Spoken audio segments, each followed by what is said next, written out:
Now at 11, shots fired on the San Jose State University campus, the library riddled with bullet holes. We're live from scene as police search for a shooter. The runway under construction has opened a week ahead of schedule, but many travelers are still frustrated by the delays and cancellations. Outrage tonight following Secretary Ben Carson's visit to San Francisco. What he allegedly said about transgender people that has some so upset. Good evening, I'm Veronica Dela Cruz. And I'm Ken Bastida. First, let's get right to KPIX 5's Kristen Ayers, who is at San Jose State University with some new information about the shooting on campus tonight. Kristen? Yeah, guys, hours after the shooting, there have still been no arrests here tonight. Police have been trying to figure out who opened fire in downtown San Jose tonight, spraying bullets at this and one other building, several stories high.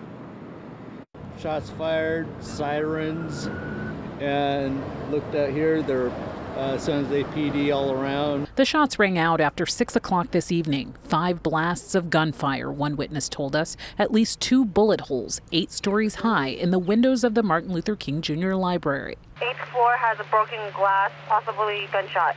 3 other bullet holes riddle a glass elevator shaft of a parking garage half a block away, also 7 or 8 stories high. Mona Lisa Teo was in the library when it happened. When they're like, you can't go through the front, there's a shooting going on, so they redirected us toward the back of the library. It's the second incident involving a gun at San Jose State in as many days. Yesterday, somebody got arrested. They had a gun on campus. So I don't know what's going on at my school. Campus police arrested a 17-year-old here on campus after they say he made threats on social media. Police say they found him armed with this loaded semi-automatic handgun, ammunition, and a knife. Tonight, students said both incidents have them thinking twice about their safety on campus. I'm going to do my research from home from now on. And you can see authorities have taped off this area just outside the library, presumably to protect people from any falling glass from those windows. In a statement tonight, the university said anyone with information about what happened should call police. Ken? Yeah, Kristen, there are always people around that part of the campus. Do we know the exact number of rounds that were fired at those buildings? You know, people we talked to described hearing about 5 gunshots fired, but our photographer Jim Flanagan was kind of taking a look at the building through his camera lens and noticed a few extra bullet holes against the building, so below those windows, and was able to point those out to authorities. They are now investigating those as well. All right, Kristen Ayers reporting live from San Jose. Thank you, Kristen. Runway repairs at SFO have delayed and canceled thousands of flights and left travelers stranded. Tonight, that construction is over 1 week ahead of schedule.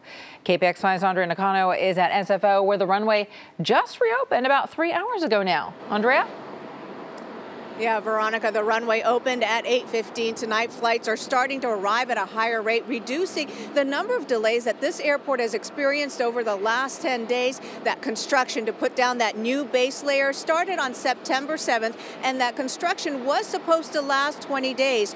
Chopper 5 captured some footage tonight of the crews leaving the area and planes starting to land on that runway. Crews were able to finish the work a week early, and that's a sigh of relief for travelers and the airlines. During the week shutdown, SFO experienced thousands of flight delays and cancellations. Some of those delays lasted for 4 hours, and many passengers at SFO missed their connecting flight. While the runway opened tonight, we still found plenty of passengers scrambling at the terminal, dealing with delays and cancellations. One very frustrated traveler from Australia missed her connection because her flight in was delayed by more than 2 hours. Well, we nearly had a divorce again.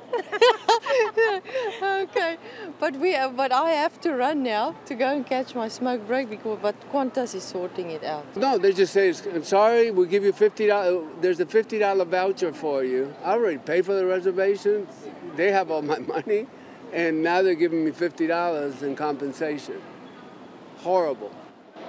Now the flight schedule may return back to normal, but SFO is the 7th busiest airport in the country with still one of the worst arrival rates. But for now, the FAA has lifted the ground delay, which means that airlines can start operating without any restrictions. Veronica, back to you. Yeah, Andrea, it's kind of amazing. So many people were frustrated by this.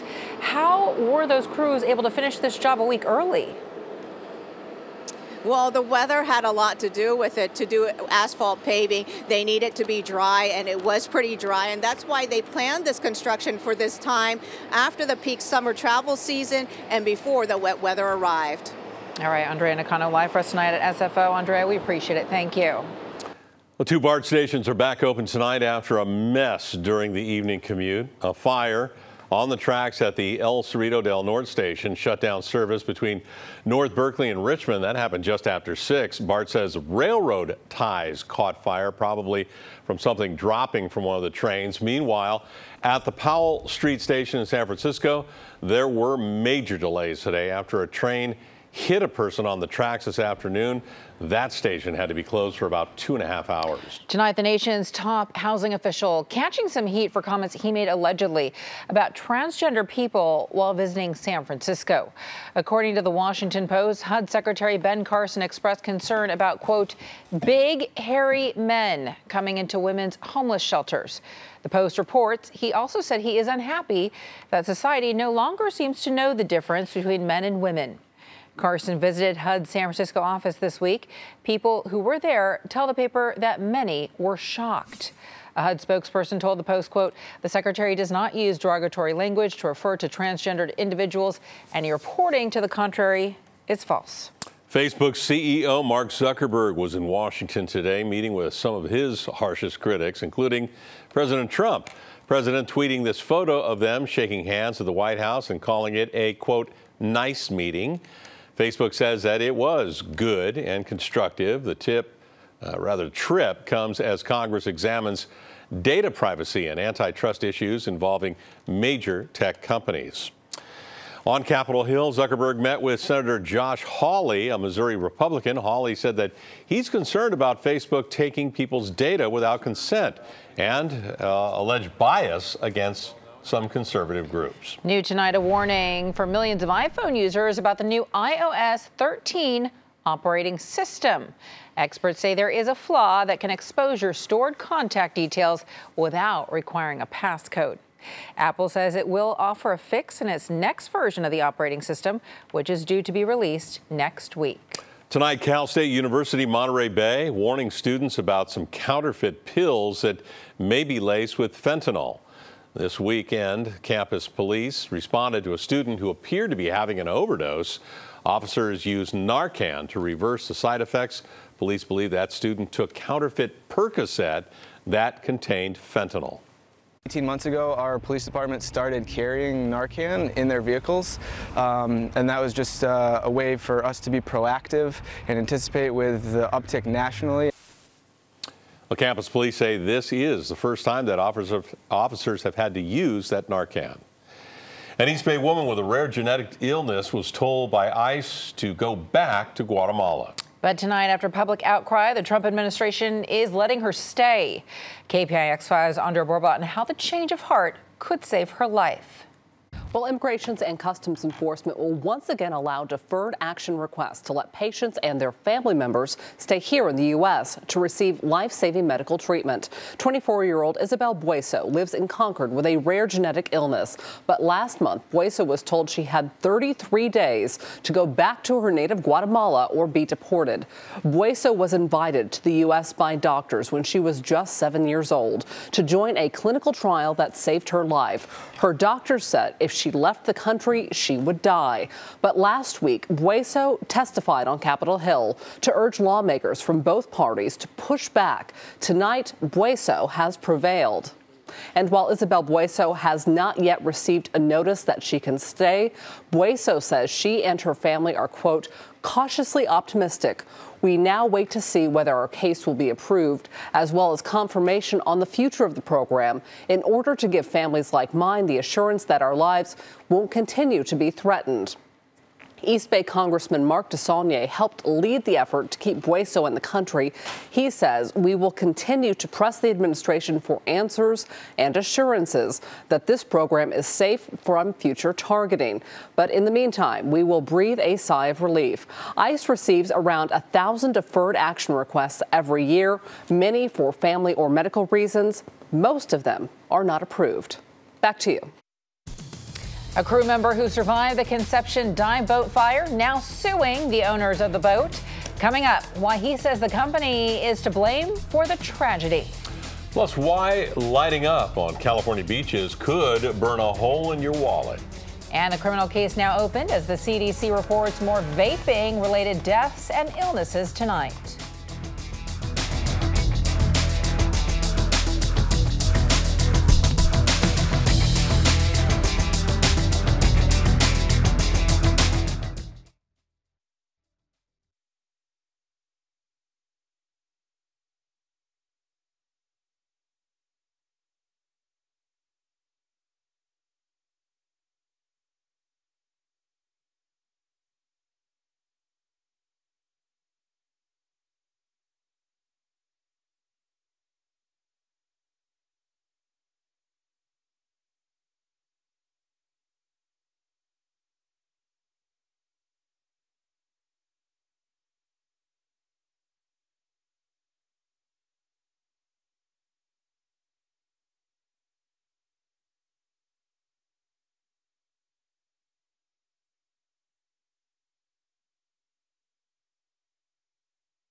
A new lawsuit has been filed in that dive boat tragedy in Southern California. A surviving crew member is now suing the owners of the boat. Reporter Seneri De Los Santos on why he claims the staff wasn't properly trained. This is a 10-page complaint filed by Conception crew member Ryan Sims. He's suing Truth Aquatics and Conception's owner, Glenn Fritzler, claiming the dive boat shouldn't have been operating. The lawsuit was filed last week. In it, Sims claims the Conception's owners were negligent and failed to properly train crew members. He also claims the company didn't provide adequate safety and medical equipment or provide safety rules. The lawsuit also says the boat wasn't properly inspected. NTSB investigators say 5 crew members were sleeping on the upper deck of the boat when the fire broke out early Labor Day morning. According to the lawsuit, Sims woke up to loud noises and realized the boat was on fire. The NTSB previously talked about Sims' experience based on interviews with all of the surviving crew members. He tried to get down a ladder. Flames had engulfed the ladder, and so the crew that was on the bridge had jumped down to the main deck, and one had broken their leg.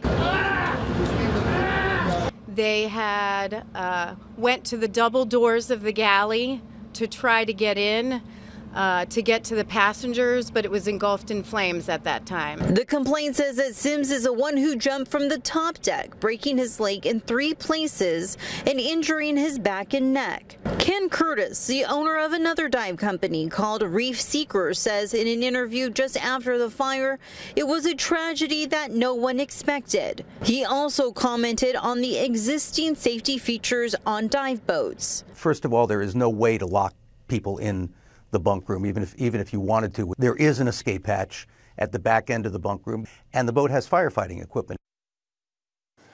Now, the crew member is seeking punitive damages, attorney's fees, and money to cover the medical costs from his injuries. Tonight, Amazon is unveiling its plan to go carbon neutral, as well as vowing to report its greenhouse gas emissions regularly. The climate pledge is to meet the goals of the Paris Agreement 10 years early. Amazon becomes the first. To cut emissions, Bezos says Amazon has ordered 100,000 electric delivery vans that will start hitting the road in 2021. And it plans to have 100% of its energy use come from solar panels by 2030. Tonight, the lung illness linked to vaping have claimed at least 8 lives. Now, the FDA is launching a criminal investigation to get to the bottom of a growing public health crisis. Health officials say that more than 530 people have gotten sick. The CDC is expecting that number to go way up, while most patients say the products contain cannabis with THC. Researchers have yet to discover exactly what is causing this illness. We don't have a single substance, product, additive, or brand that is identified in all of the cases. Until we know more while this investigation is ongoing, if you have health concerns, we recommend you consider not vaping and not using e-cigarettes.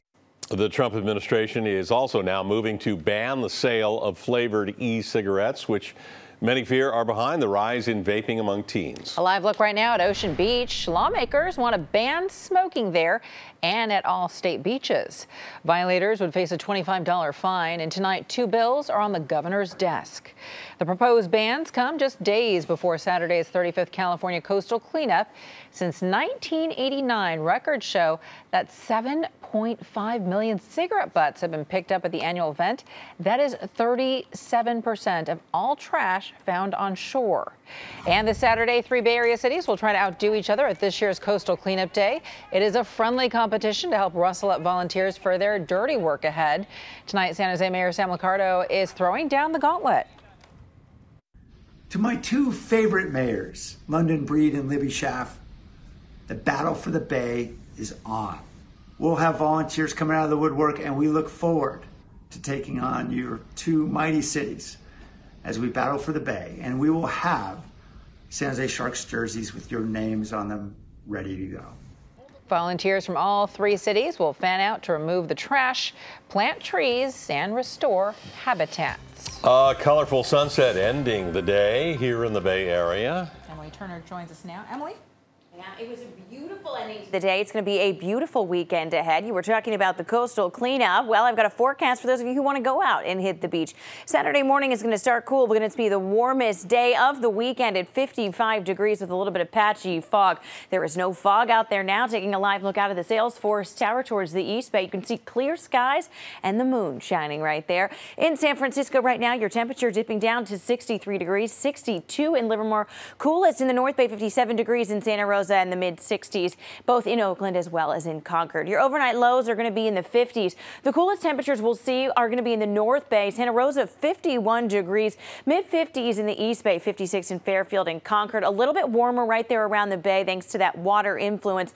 57 in Oakland and Redwood City, 58 in San Francisco, mid-50s along the coast in Pacifica as well as in the South Bay for those overnight lows. Now, this low pressure system, speaking of lows, is what's now moving out, taking with it the cooler weather that we've been experiencing. Behind it is this high pressure system, and that's going to build in over the next couple of days, bringing with it much warmer weather, and that's going to last all the way through, at least halfway through the weekend. So your headlines is that it will be mainly clear tonight. We'll be waking up tomorrow with a little bit of patchy fog, especially along the coast, but that should burn off by about midday as that warming trend really starts to kick in tomorrow going into the beginning of the weekend. Now we have a brief break I'll talk about on Sunday, but then after that is that hotter, drier weather that is arriving just behind that. Meanwhile, in the Baja, let's take a look at Tropical Storm Lorena. Now, this is set to become a hurricane. It is approaching Cabo San Lucas, where there is a hurricane warning. You can see that box in red as it turns into a Category 1, moving north over those warmer waters. But as it continues past Cabo, it actually starts to peter out and loses momentum the further north it gets. We're going to be keeping an eye on that. In the meantime, your high temperatures for tomorrow are going to be anywhere from 3 to 4 degrees above average, but nice and warm. Certainly it feels like summer as it starts to turn into fall. 74 in San Francisco, 79 in Oakland, and the mid-80s both in Concord and in San Jose. Let's get a look at our regional highs. As far as the South Bay is concerned, you're going to be the mid to upper 80s. Cooler along the coast, 70 degrees in Half Moon Bay, 75 in Hayward. Certainly in the 80s in those inland areas. It cools off just a little bit as you get closer to the water, 85 degrees in Vallejo, and then a mix of 80s and 70s right right there around the bay. 77 in Alameda, San Francisco 74, and then warmer the further north you get. 86 degrees in Santa Rosa. And then Ukiah, you are in 88, as well as St. Helena. When I talk about summer turning into fall, it's coming around the corner. Monday is the first official day of fall, but in the meantime, I know it's going to be warm tomorrow, but warm, of course, on Saturday. Sunday, we have a little bit of a break, and then that second system moves in, bringing warm, hot, dry weather, but certainly some sunny skies. Can you believe it? Fall already. Where does the time go? I don't know. We'll be sure to wake up with our team, Mary Lee and Gianno Franco, for the latest on weather and traffic starting at 4:30 in the morning. It's going to be Christmas before you know it. There's already Christmas stuff out at Costco. I don't even want to hear it. I'm so upset about it. I know.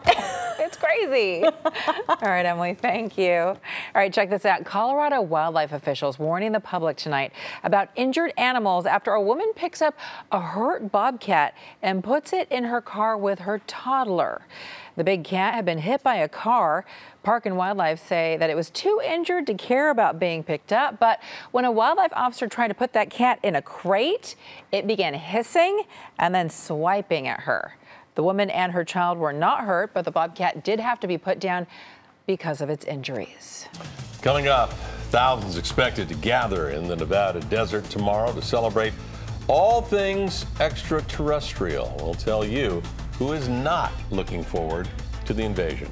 And here are tonight's guests on The Late Show with Stephen Colbert.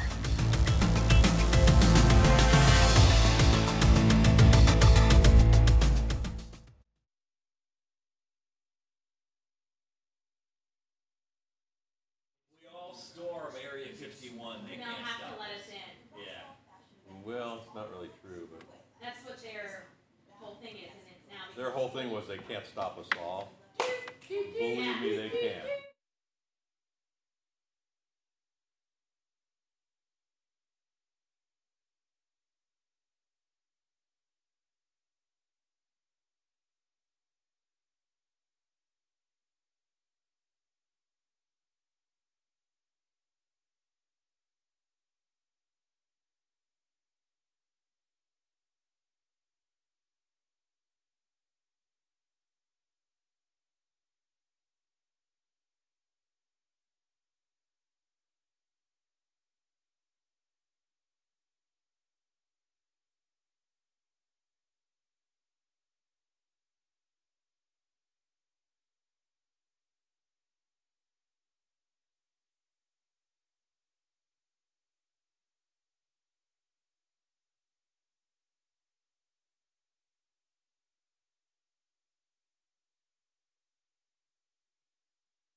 Well, what started out as a joke Facebook event could actually become reality tomorrow. Storm Area 51 quickly went viral on Facebook back in June with the caption, "They can't stop us all." Yeah, they can.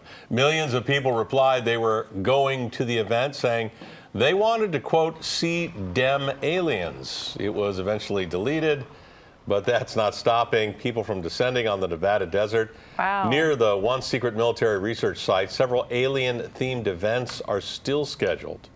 But I think it's going to be one of those things where people are just looking to have fun, and people that come here are committed. You know, I flew 6 hours. In his own spaceship. Campers could encounter overnight temperatures as low as 41 degrees. The nearest gas station is 45 miles away.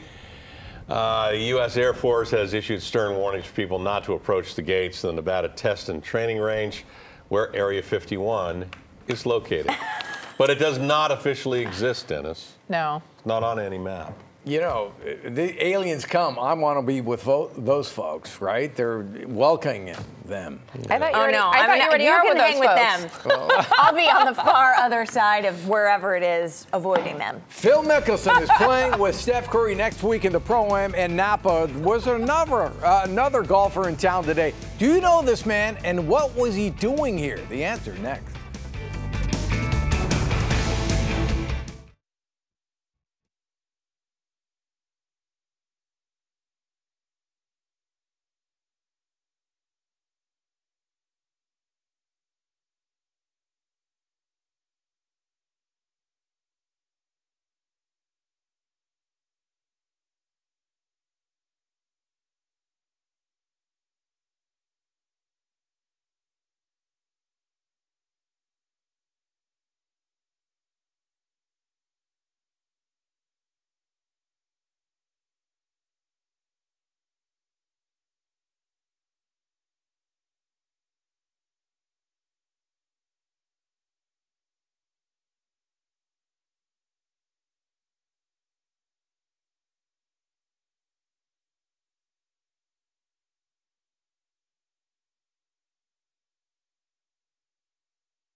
What a week in Beantown. Bochy got his 2000th win. The Giants took the series, and a famous grandfather handed off the torch to his grandson. Ain't baseball grand? Mike Yastrzemski came off the bench in the 8th inning today. Got the last of several standing ovations over the last few days. And on the first pitch, he drove a base hit to left field and later scored, igniting a Giant comeback from a 5-1 deficit. Top of the 9th, Giants had the bases loaded with 1 out. Yastrzemski with a chance to win the game, but he struck out. And that left it up to Evan Longoria with a 3-2 count. He swung at a pitch in the dirt. Instead of a walk, he struck out, and the game was over. Giants have to settle for 2 out of 3 in Boston. That is Jaguars rookie quarterback Gardner Minshew, and Jacksonville has a bad case of Minshew mania. First quarter, Minshew to DJ Chark, 22-yard score. The former Washington State quarterback threw for 2 scores. Jags beat Tennessee 20-7. That's their first win of the year. You know who I would pay to see match play golf? Donald Trump against Barack Obama. Give me the top 5. Obama played Olympic today, took a photo with the USF golf team. No word on what he shot, unfortunately. 46-year-old Bartolo Colon has not pitched in the majors this season. Instead, he's mowing down kids at a sandlot game in the Dominican Republic. No. Yeah, hit that, punk. Vladimir Guerrero Jr. thought he got his 16th home run, but Baltimore's Austin Hayes, I don't think so. Vlad's team still won the game 8-4. Time to play Who's Got the Football? Ken, who's got it? It's called Button Button. Who's got the button? It's Tulane's Amari Jones. 18 yards and a first down. 12 seconds left, and it gets better. On the very next play, Jalen McCleskey plays pinball wizard, bouncing off 2 defenders, 53 yards into the end zone. Wow. And Tulane won a thriller, 38-31. That's the top 5 plays. I tweeted that was really pretty. Barack Obama to see his score. He has not responded. Really? Yet. We're keeping our fingers crossed. Give him 5 minutes. Sure, Be he's right gonna back. weigh in. Be right back. He'll respond. He will show his tax return, so we'll be right back.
Well, The Late Show with Stephen Colbert is coming up next. Our next newscast will be tomorrow morning at 4:30. I'm going to be there bright and early, Yes, and I want you to join me. Any luck? No luck. Have a good night. Oh, come on.